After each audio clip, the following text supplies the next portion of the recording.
Hi, my name is Karen Sliwinski. I'm an independent Stampin' Up demonstrator from Northeast Ohio. Welcome to my channel today. I have some really cute things to show you. I'm going to be teaching you a really simple technique, and it helps to add dimension to your cards. So this is the card that I made as my sample. We're going to actually make this in a different color, but I'm going to be teaching you how to spritz. It's really simple, and all you need is a Stampin' Write marker. And I've got some other ones to show you how to make it up a little bit differently. So I'm going to turn the camera around and I'm going to begin showing you how to make this wonderful spritzing technique. All right, we're going to get started. Like I showed you in the introduction, this is the card we'll be making, and there's the envelope. So there's the inside. So what I thought we would do is make it in a different color scheme. So what I have chosen is a Calypso Coral card base. So it's an 8.5 by 5.5, scored at 4.5, and then I have creased it with my bone folder. And then instead of keeping it totally monochromatic, I have chosen to use some pale papaya. So this is a 4 by 5.25 piece that I have embossed, and I used the Tasteful Textiles embossing folder. As you can see, it's got this really nice texture to it. And then I have a piece of Coordinating Designer Series paper. This is 2.25 by 5.25. And then I've already cut my circle. This I've cut from the largest of our layer, oh, it's falling off. The largest of our layering circles. And then I just need a scrap for cutting out the flowers. But this piece, you would need something that's about 3.25 by 4.5-ish, so that you can cut both the circle and the flowers if you were just wanting to get a fresh piece. And then you also need a piece of white for the inside. This is a 4 by 5.25. So I'm going to set that aside. And we're going to start out by stamping our circle.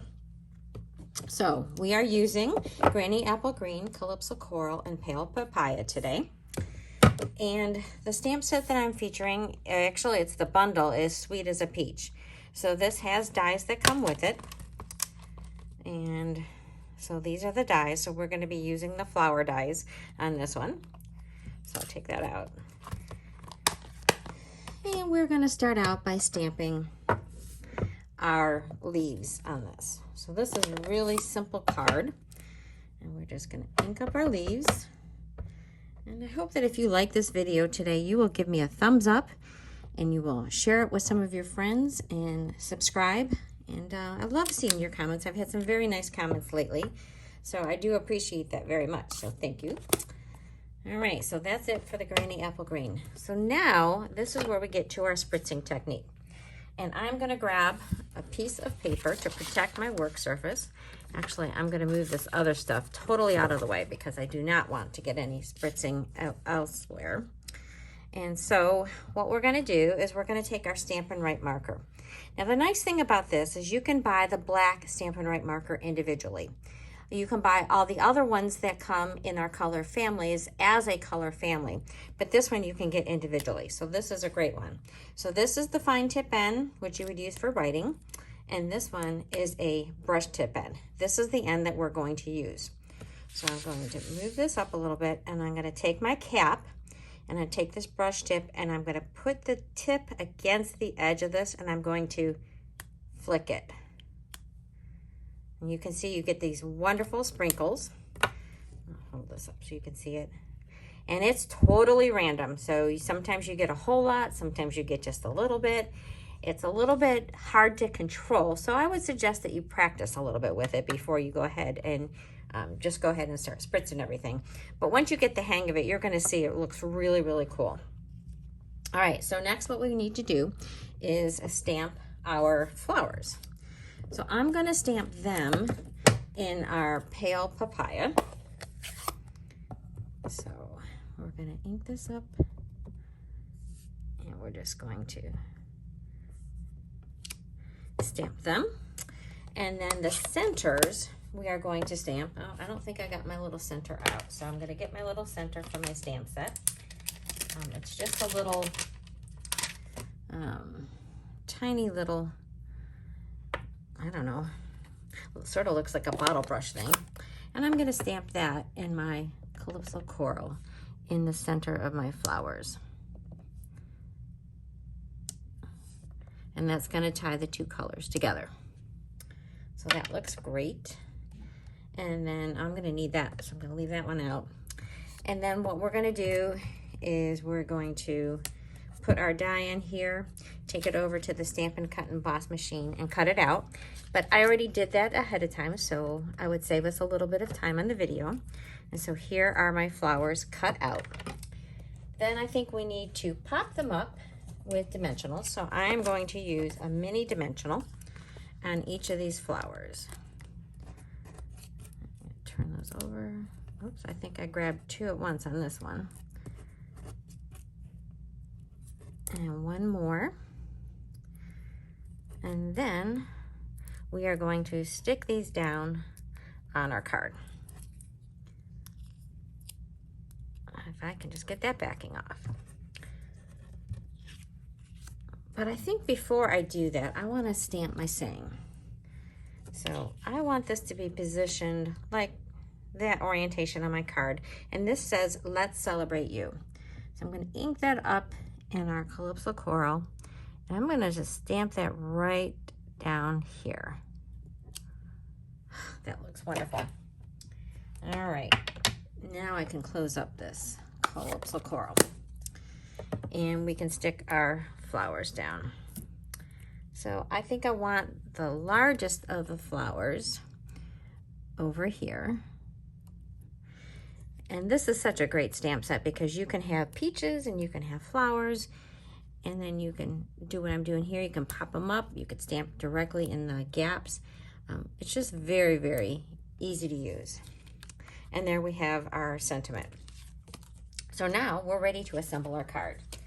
Like I said, it is super easy. We're going to start by putting our adhesive on our piece of Pale Papaya Designer Series paper. And I love the new patterns this year. These come in a 6x6, and they come in all the color families plus the 2 sets of in colors.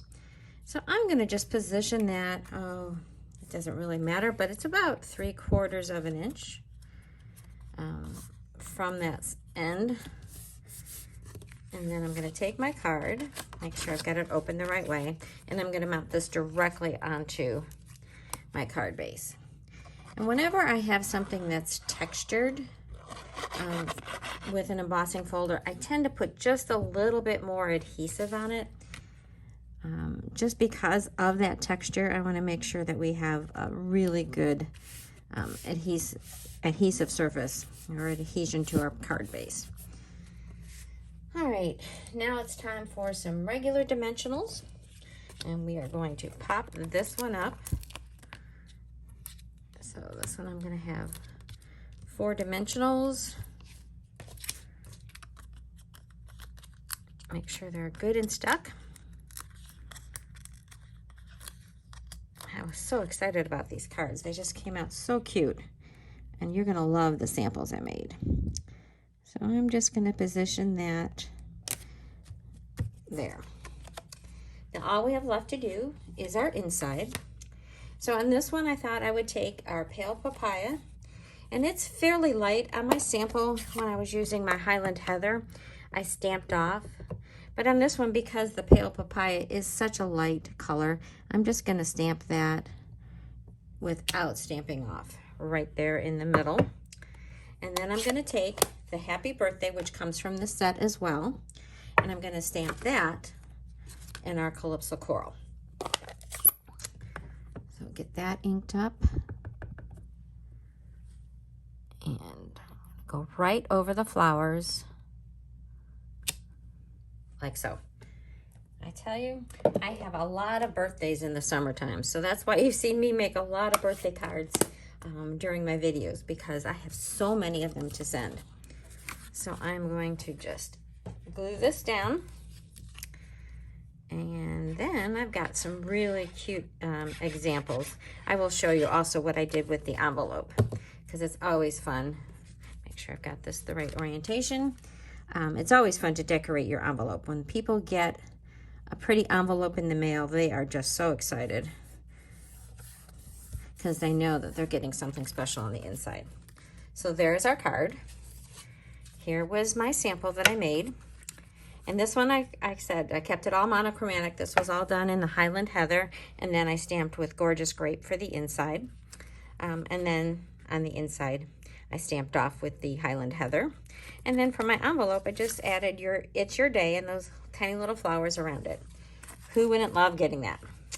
All right, now on to some of the other samples. Unless I move my scrap paper away. So this next one, I used the Dragonfly Garden. And this one, I was inspired. Like I think I've told you before, I'm living up in Cleveland during the summer months as my new house is being built. And so my daughter and I take a lot of walks around the city. It's really quite amazing how much variety of our walks there can be. But we like to walk along one section of the river that has lots of wildflowers. So these were inspired from the wildflowers that we see along our walk. I think these are called echinacea. There's some of those, not as many as the, what are they, Black-Eyed Susans. But anyway, this was the inspiration for my card. And again, I speckled in the black. I matted it in the black, and it just really makes it, I don't know, it's dimension without any dimension, but it just takes it up a notch. I really love adding the speckles. Kept this one kind of plain with just some dragonflies on the inside and on the envelope. My next one is from a really interesting bundle. So this one is all done in our smoky slate. So this is a very cool bundle, and you might not have even noticed it in the catalog. This is called Art in Bloom. And this one comes with a stamp, a die, and an embossing folder. In fact, it's the only way to get the embossing folder is by getting the bundle. So as you can see, these are the dies, a lot of stamps, and they're not meant to be, you know, as you see here, they're not meant to be a real perfect one. So it's a really good stamp set for a beginner because you don't have to really line it up very carefully. But the really cool thing about this embossing folder is that the die fits right in here, if I can get it off, and it just, oh, am I doing it on the wrong side? I think I'm doing it on the wrong side. Right, yes. So it fits right in there, and then when you put your paper in, you emboss and cut at the same time. And that's how I got these flowers. So it's a very cool effect. You don't have to use the die. You can just emboss, and it's beautiful. And I've done some beautiful cards with just that. But I wanted to show you it because it's not very noticeable in the catalog about this folder. And it's the first time that we've had something that you can cut and emboss at the same time. Only one pass through your Stampin' Cut and Emboss machine. We've got something coming out in our new mini catalog that you'll see in August, but this was the first of them. So this is the card, and I used that pattern, and I just stamped this cool border. And then we have some border dies that are really fun, and I used that, I've got them right here. And I just used this one here, and it leaves cut and dots on either side, so you can use both pieces. So I did that, and I just added my flowers. I spritzed it with the smoky slate, so it's a little bit softer of a look. And there is what the inside of that one looks like. Then my next card is a sneak peek. This one is from our upcoming Sale A Bration catalog, which starts next month as well, so in August. And these are some of the free things you can get. We have these really cute sheep and sheep dies that you can get for free. This is some paper that you can get for free. And on this one, I stamped with Misty Moonlight, which is one of the colors in the paper. And there is the inside, and I spritzed that one with the Fresh Freesia. So you can do it with colors, but I know most people don't have the full sets of colors. But if you want to give this a try and use some of the colors, getting the in colors is a great way to do it because there's only 5 markers per set. So that's this one. And this last card is another sneak peek at the upcoming catalog. And this is one of our new suites. It is just so adorable. But I wanted to show you this one because I spritzed in white. So you might be wondering how I did that one. So that's what the inside of that one looks like. And that's the card. I'm going to show you how to do this one because it is kind of interesting. And I'm just going to demonstrate it. I'll get my scrap paper back out here. And I'm going to use my silicone mat because it's really easier to see it. So this one, you're going to take a block. This is the refill on the white. And you're just going to put a little bit on there. And everybody who has the white stamp pad gets one of the refills because that's how you have to do it. So everybody's going to have that. And then these are some of our water pens. And I'm just going to get this starting to flow. And then you just want a little bit of the water, and then you're just going to flick. And then you can see, hopefully, you can see the white speckles on there. So that's how I did that on that craft cardstock. Set those aside. And I'll bring that back so you can see the final card again. So it's a really fun technique. It does take your card up to the next level. I love to show you different ways that you can take your card making to the next level. Some of the techniques are more involved and some of them are really simple, but I do hope you like them. So I'm going to bring all the cards here that we made today. Oh, I got one more here. I got to squeeze it in. I don't know if you can see it. We're just going to squeeze it like so. So those are our cards. Those are our spritzing. I hope you liked it. And once again, please give me a thumbs up. If you need to shop for any of the products that I used to make the card, I will have links in my YouTube video. And you can get more details on my blog, ThePowerOfACard.com. Thanks again for watching. Bye-bye.